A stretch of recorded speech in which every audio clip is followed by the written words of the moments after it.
कि तुम्हारा गोल क्या है इसमें से। तुम 620 लाना चाहते हो, 680 लाना चाहते हो, 700 लाना चाहते हो, क्या मार्क्स लाना चाहते हो? एक बार फटाफट से चैट में बता दो मुझे। चैट में ये बता दो कि आप क्या मार्क्स लाना चाहते हो, क्योंकि जो मैं अभी आपको बोलने वाला हूं वो आपके लिए बहुत इंपॉर्टेंट है, बहुत ज्यादा जरूरी है। जल्दी बता दो बेटा, क्या मार्क्स आप लाना चाहते हो? कोई ऐसा है जो 620 लिख रहा हो? कोई ऐसा है जो 600 लिख रहा है? आप क्या मार्क्स लाना चाहते हो? चैट में बताओ जल्दी से, मैं आपको बताता हूं। मैं अगर आपकी जगह हूं, मैं अगर सोच पा रहा हूं, तो मैं इनमें से कुछ भी नहीं लाना चाहता। क्योंकि अगर आपका गोल मार्क्स है, तो नीट का एग्जाम आप नहीं क्रैक कर सकते। कभी भी गोल मार्क्स होता ही नहीं है।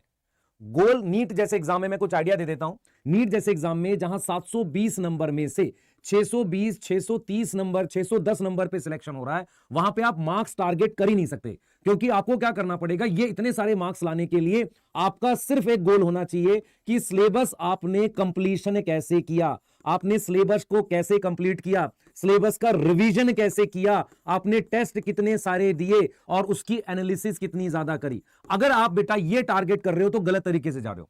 रियल में बच्चे ये समझते नहीं है कि टारगेट जो होता है, मेरी बात सुनना ध्यान से, टारगेट ये नहीं होता। टारगेट कभी भी स्कोर नहीं होना चाहिए। टारगेट हमेशा दिमाग में ये होना चाहिए कि मैं सिलेबस कितने ज्यादा अच्छे तरीके से पढ़ रहा हूं, मैं उसकी कितनी बार रिवीजन कर रहा हूं। क्योंकि अगर इनमें परफेक्शन लाओगे ना, ये अपने आप आएगा। मेरी बात समझ में आ रही है? इससे क्या फायदा होगा बताता हूं।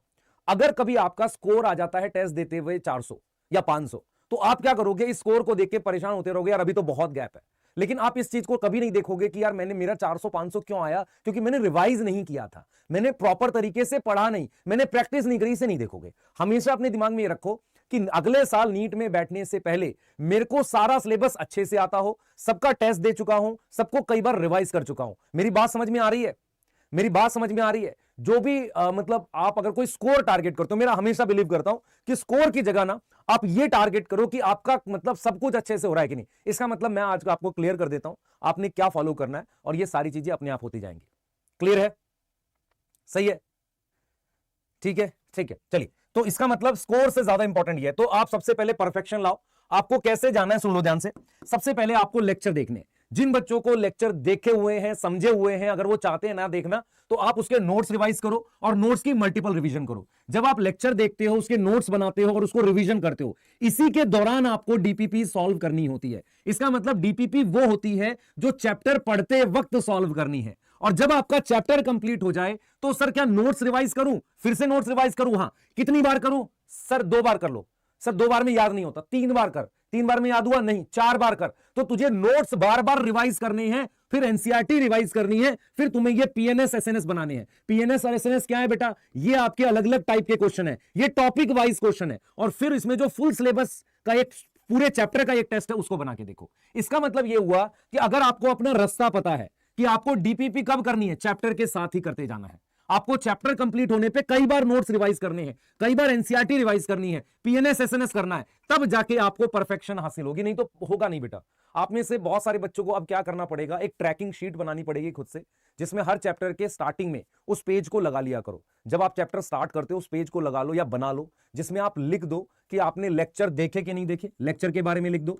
फिर आपने देखो कि नोट्स बनाए नहीं बनाए, रिवाइज किया नहीं किया, एनसीईआरटी करी नहीं करी, डीपीपी करी नहीं करी, एसएनएस किया नहीं किया, पीएनएस किया नहीं किया, ये सारी बात का एक पूरा सेक्शन बना लो और फिर उसको करो। मेरी बात समझ में आ रही है? बोलो, जल्दी बताओ। एक बच्चा कमेंट में लिख रहा है, सर मुझे कोई भी बैच नहीं मिला है, पेमेंट होगी। भाई तू फिर बैच के अंदर कैसे कमेंट लिख रहा है? मेरी बात समझ में आ रही है? नई एनसीईआरटी अभी नहीं लेनी, जरूरत नहीं है। जो भी चेंजेस आएंगे हम बताएंगे। क्लियर है? तो क्या आप परफेक्शन ला सकते हो? क्या आप ये सारा काम कर सकते हो? अगर कर सकते हो सिलेक्ट हो जाओगे। इसका मतलब ये इंपॉर्टेंट नहीं है। इंपॉर्टेंट ये है कि आपका सिलेबस में कितनी कमांड है। अगर सिलेबस में कमांड है तो इस साल आप सिलेक्ट हो जाओगे, बस इतनी सी बात है। सिलेबस पे कमांड कैसे आएगी? अगर आप गलती से नोट्स नहीं बना रहे हो, लेक्चर नहीं देख रहे हो, डीपीपी सॉल्व नहीं कर रहे हो, एनसीईआरटी कहीं भी कोई कमी रह जाती है, तो फिर आपके वो मार्क्स कटते हैं टेस्ट में और आप कहते हो सिली मिस्टेक हो गई या सर मेरे नंबर नहीं बढ़ रहे। मैं बार बार बोल रहा हूं, ये बात बच्चे बहुत कम समझते हैं कि प्रोसेस में गड़बड़ होती है। प्रोसेस मतलब जो प्रोसेस फॉलो करना होता है, उन चीजों में गड़बड़ होती है। ये चीज समझ में आ रही है? ठीक है, ट्रैकिंग सीट कर ले देंगे आपको। ठीक है, क्लियर है?